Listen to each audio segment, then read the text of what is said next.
Good day everyone, my name is XANAA and this is going to be a generic Need for Speed 2022 wishlist video. Now I, among many fans, have many hopes and wishes for the next Need for Speed installment, supposedly coming out this year. And yeah, I can't wait until it finally drops in September, October, probably November. One big talking point I have before we're getting into the me wishing for the stuff part would be that Criterion is developing this game, and from what I've heard, I think they seem to be using the foundation of Heat. However, as of the time finishing the script, it's been a month later and I can't find the source anymore, so I will just have to base it off speculation since I have poor memory. My apologies. Now, in November 2022, or September, or whatever, it will roughly be 3 years since the last Need for Speed title came out, which is, well, it's long. It's been a long 2 years in this pandemic without a new Need for Speed game, not counting this remastered port. And during the past 2 years, I've had to deal with plenty of live contemplating decisions that we're not going to speak of. Criterion developing this game is, well, to me a big concern given what happened last time they were running Need for Speed. Now, there are a few positives to take if they will fully utilize and use the foundation of what Ghost left behind, but I can't help but wonder, are they gonna fuck it up again? Looking at the track record of games, they have a rocky track record to me. I definitely say the golden era for them must have been when they were making the Burnout games. Then they made Hot Pursuit 3, which was overall a success. Black Box got fired and replaced by them, yada yada yada. Then we got 2 more Need for Speed games, and then they got replaced by Ghost and started making shooters. What the fuck? Now, looking back at the Need for Speed games they've made, I'm not sure how I feel about this. I for one absolutely don't want another game similar to what they've previously made. Whilst I think they are all very polished games, Hot Pursuit 3 is a very decently crafted game, but definitely not what I'm looking for. Most Wanted 2012 being the biggest slap in the face the franchise has ever given us by all means. I think it has the best engine sounds throughout the franchise, and well, the car models and graphics look really nice. Now on to Rivals. Rivals, which I enjoy the least of these 3, is basically Hot Pursuit 3, but everything is slightly better other than the controls. However, this time with the inclusion of very little customization to your avail compared to the other games. However, Rivals was ultimately finished and published by Ghost, as halfway through the project they took over. After that, they started making Star Wars Battlefront and Battlefield games for some reason, and then in February 2020, Ghost got dissolved by EA, and Criterion are back in charge with the Need for Speed titles again. Although they made Hot Pursuit 3, the remastered port that was released in late 2020 was actually developed by a completely different studio, and the rest is history. Now back to the topic of the video. What do I want to see in the next Need for Speed game? Well, it all depends on the style of game they want to deliver. I find it hard to believe that if they are using the foundation of Heat, or the base of Heat, or most of the tools involved with using Heat, that they wouldn't do a similar style of game. But anyway, let's see how it goes. Moving on to the controls. To me, the controls are what make or break a game. I've personally played Need for Speeds in all kinds of different orders, and well, I personally say the newer Need for Speed games have had some of the worst handling there is. This is Most Wanted and Undercover on the 360. Quite immediate and responsive, right? Now take a look at 2015 and Heat. What the fuck is this? You can clearly see that there is some sort of delay action going on, but just why? Is it for difficulty purposes? Then I would just have to ask why. I know mods exist for control enhancements, but I'm playing these games as they were intended. Speaking about the controls, let's talk about Break to Drift. Do I like it? Not really. Do I hate it? No. I think a game like Outrun suits it much better. But as for Need for Speed, I think it handicaps the skill cap of the player. To me, it's just an unnecessary difficulty curve for the player. I think it works in 2015 because I think it suits the map and environment, since at no point you ever really go off-road. However, in Payback and Heat, which have complete open world maps with off-roading, I don't really think it suits any form of playstyle. Drifting in Heat I think is asinine, and genuinely I personally have never been much of an enthusiast when it comes to drift specific games or events, but I completely respect the people that are really into that aspect of the game. If Break to Drift is in the upcoming Need for Speed game, then I just hope it will add something to the game. To me, what would seem like a very rewarding drift system is one, that if you're playing in automatic, Break to Drift will make you travel with less speed through corners than if you were playing in manual. Usually I don't bother playing in manual since I'm not committed playing at that level of skill. It's not my preference, however, if I'm playing against people online and I can obtain an advantage by drifting into a corner with thereby obtaining more speed upon exiting the corner, then that'd be pretty neat. But not to the point where it's getting way too advanced tech or whatever.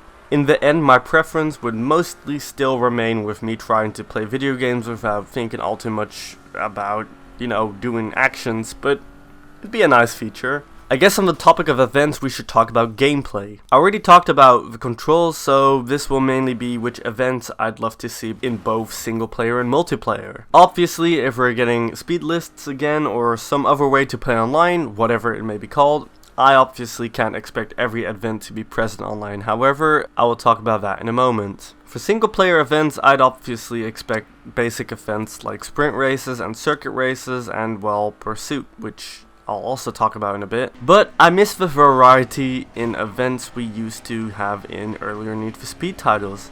I'm so fed up with these basic ass concepts like, give us elimination races again, give us speed traps, give us canyon races and race wars, fuck it, give us a 20 player online, give us 8 player Gymkhana or something crazy. I don't care if events get as ridiculous to the point it's nearly Mario Kart. I just want there to be a variety of events present. It'd be very cool to see highway battles from Undercover return and whatever wacky event there is. I just don't only want sprint races, circuit races, or drift races. And also for that exact reason, I also really want there to be a course maker like there is in GTA 5 and Midnight Club. How in the fuck this hasn't returned or become present in one of these modern Need for Speed games is beyond me. I also want there to be specific vehicle-only events like in Forza or Gran Turismo. Now, not with like an exact vehicle rating or potential rating or just numbers that you see on the screen, but like Porsche-only events, rear-wheel drive vehicles-only events, certain region manufacturer events, certain decade-only vehicles. Maybe even include a skill rating that will prevent like higher players from joining like a newbies lobby, you know, options. A thing I failed to mention earlier was really like the pursuit. However, I'd love for the pursuit to just be most 105's pursuit system again. Just something simple, something we're very accustomed and familiar with, and it doesn't have to completely be like the same with like the blacklist, whatever, yada yada yada. I just want, you know, let's just have good cops. Whilst on the topic of events, multiplayer. For starters, let's have proper online multiplayer this time, please. Not just open world lobby multiplayer. Although speed lists were extremely basic, it fit the role for online PvP just fine. Most Wanted 2012 online I think was actually pretty decent, and it'd be nice to have a system like that return. There just being basic races or you just being thrown into a random kind of match from the ones I mentioned earlier would just be nice to come back. I just want matchmaking. I wouldn't be expecting some race pass, battle pass type of thing to be present, but it'd be nice if there was some level system, and with each level you earn or level up you just earn money or some car or decal you could sell. It'd be cool if there was some incentive to play online, maybe some reward system for putting in hours each month of playing. Obviously online multiplayer pursuit related events would consist of either cops and robbers or just like the one person is a cop and has to take down 3 other racers on like a highway or whatever. Here I am finding a way to segment highway into the map, fuck it, let's talk about the map. The map is one that, well, I don't know what I really want from this, to be fair. I don't quite remember where Need for Speed 2022 was gonna take place, however, I thought it was gonna be somewhere in the middle of the US near Chicago. So this to me likely means we're getting something similar to Heat again, this time not in Miami though. Now to me, I don't care about the location too much as long as the map is good, but maybe moving out of the US for a change would be cool. Maps like Most Wanted 05s and Carbons and 2015s.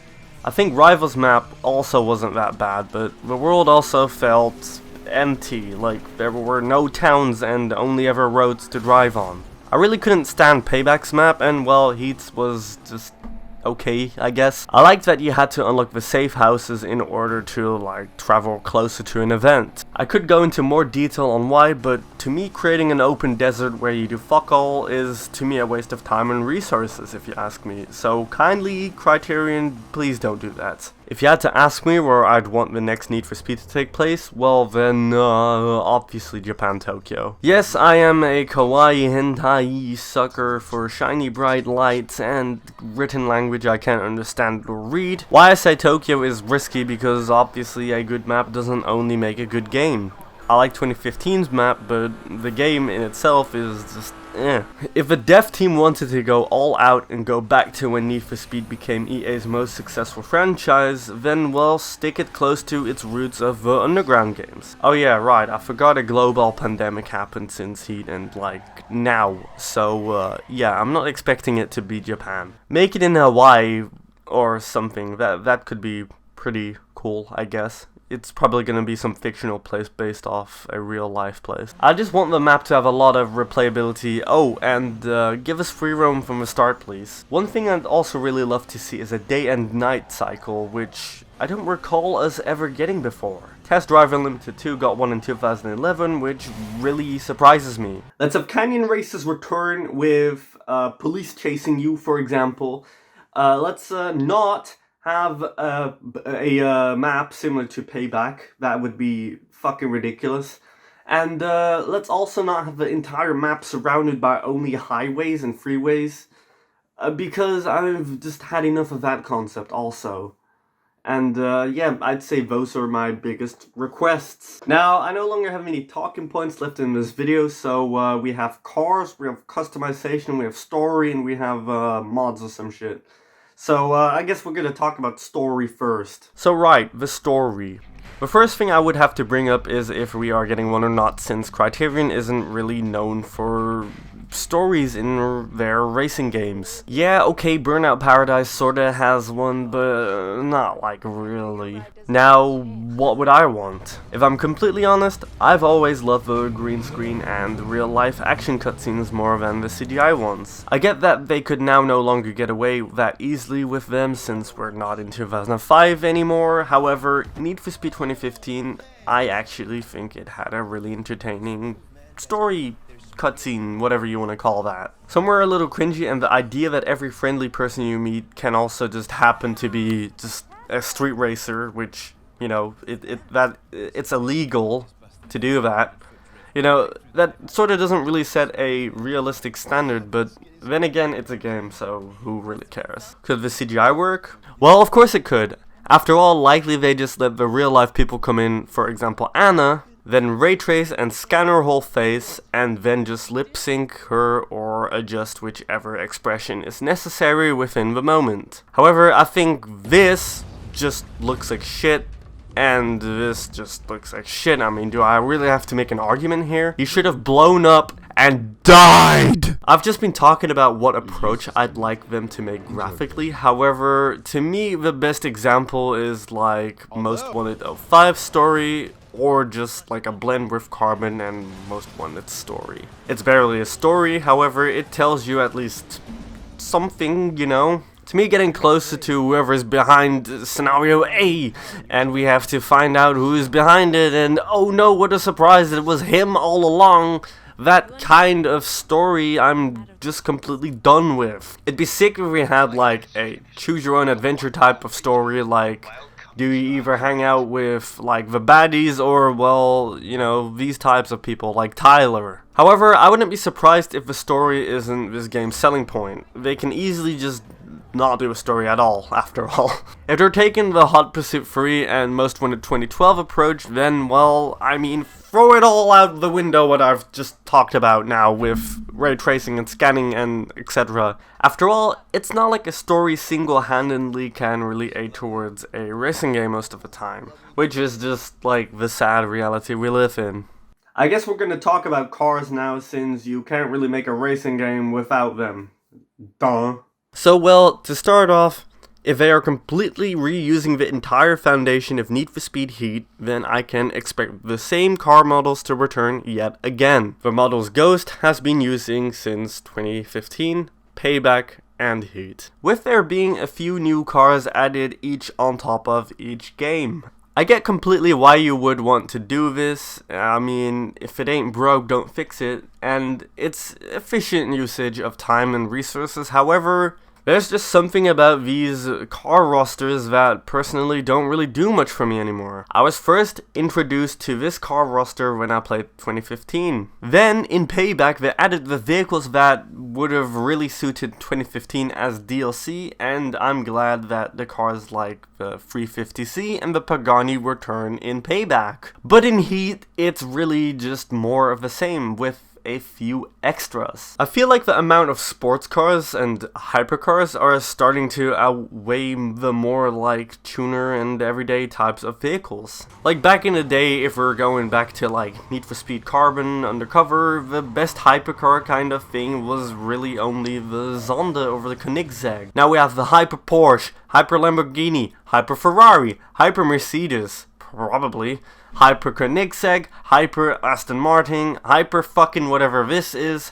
Everyone is going apeshit. I get that Need for Speed in its early days was meant to succeed the idea of racing the craziest types of vehicles that were new. However, now I sort of just think it became a mess with far too many different types of vehicles. So what would I want?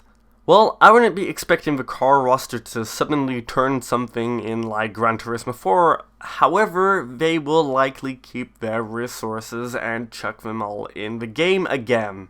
Not including the same car sold with a different appearance. Let's not have a roster that consists of 4 different Hurricanes. If you're giving us the option to pick between one of these 4, just do it in the customization section. It's not like Lamborghini will care if you create some sort of Frankenstein Hurricane, because literally look at the type of cars they manufacture. Anyway, moving on. Customization. What can I expect? Well, fuck all really in terms of how much they're gonna change everything. I think applying decals and sharing liveries isn't really gonna make much of a change, since it hasn't for the past 7 years. And I also don't really see much change within how body kits and rims are made either. I think the step above the current system would be allowing us to have more flexibility within customizing our rims and such. Much more like how flexible the auto sculpt function used to be. I just want to be able to create this like red thing, for instance, onto a McLaren F1. Give us freedom to how crazy we want to make the rear lights or spoilers look. Stop limiting us to only being able to have these colors of headlights and just give us a slider. I can see the argument against this being copyright infringement, and I can see why someone like Ferrari would be upset if their Testarossa suddenly started looking like an NSX from behind. However, it's a fucking fictional video game, who cares, it's not real. Same argument can be made for Toyota becoming an exclusive property to Gran Turismo. Fucking clowns. Anyone remember this? This was just fucking stupid. However, one thing I definitely do really hope we see returning is engine swaps from Heat. In terms of customization, Heat actually does a really nice job, as well as one that's unbalanced in terms of, you know, engine swaps and such. Engine swaps are really cool to see, and I'd love to see them implemented again, as well as adjusting your exhaust along with its audio. Okay, now, modding. In case we can't have good customization and we have to create our own custom rims and such, I really want modding for this game to be easy. Absolutely break it to shreds in terms of how much you can mod into the game. Adding more vehicles, different texture packs, or different game modes we didn't get for some reason. However, this topic is more so just in case the game sucks or has me divided on if I really enjoy it or not. A deluxe mod or a unite mod would then be very awesome to see improve the game, but if the base game is fine and well, seeing custom made things from the community is always a nice bonus to see. In the last video I dedicated a whole section just to how far most MW05 has come just from modding alone, so be sure to check that out. It's right here on the screen. Check it out, please. Last but not least, here are going to be some bold predictions I've just chucked into this video, and we're gonna start off with prediction 1. I reckon the game will be delayed, and yep, I said it. It's gonna be delayed. I expect the game to be delayed, and the release date won't be September, but surprise, surprise, November. Just as a wacky guess, I'm gonna guess November 20th. Yup, it will release November 20th into the world, but Australia will get it the earliest, obviously. Number 2, I predict the game is going to take about roughly 10 hours to complete, not 100%ing the game. The replayability value is going to be similar to Heat and Payback, with there being random things on the map for you to collect, and then if you collect all of them or whatever, you'll unlock a car you can buy. And after we have all beat it, we will look back at the single player game in meh. Number 3, I predict Toyota isn't going to be in the base game because they're a bunch of wankers. But the catch is that the Need for Speed page will announce on Twitter December 1st that there will be DLC for the Super MK5, which will release sometime in February to hold that content. Yay! 4. I predict there will again be no online from the start for the first week of the game. Then after a week, surprise, surprise, speed lists are back and there is a casual and competitive ranking system available. The modesters available will just be basic race events or pursuit, with the pursuit mode being a team of cops on the highway trying to bust down the other team of racers before they reach their goal. EA won't admit to it being cops and robbers though. 5. Like I said in my last point about the Pursuit will be this game's selling point, as they heavily try to promote playing online mode by giving you daily bonuses and rewards. You will be rewarded XP that doesn't amount to much, and for every level you gain, you will be rewarded some tokens that you can then exchange for items in this item shop, or you can exchange it for a key that will unlock a loot box. Yes.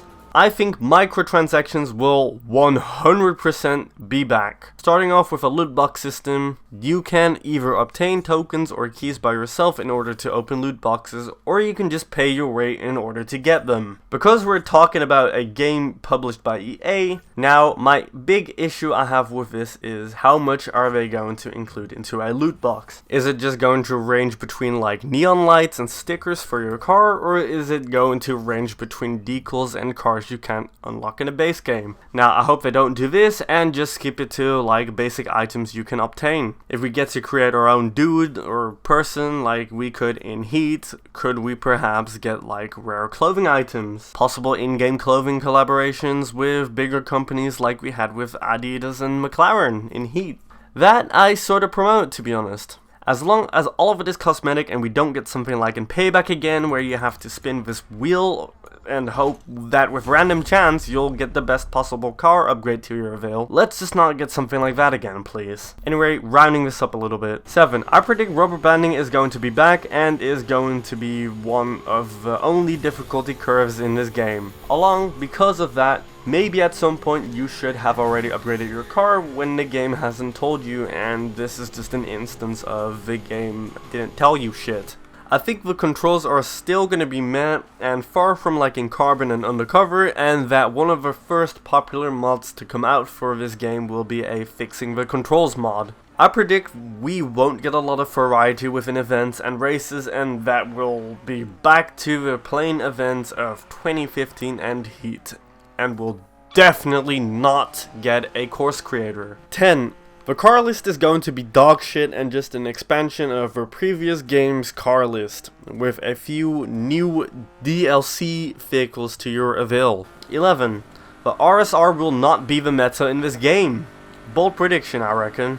Oh, it was like a stupid prediction I could come up with. 12. There will be no drag racing events for no apparent reason. There's just not going to be any drag racing. And the last but not least, I've made myself a predictions bingo, which you see on the screen right now. Some of the things I didn't talk about are included, you know, also pink slips and how that could work online, you know, challenging people and stealing their cars eventually if you win. But that's really about it. Yeah. With all that being said, I do really hope this game becomes an absolute banger and that we spend a ton of time replaying it and it becomes an absolute cult classic and an absolute gem within the series. But that's gonna be it. Thank you guys for watching and yeah, peace the fuck out!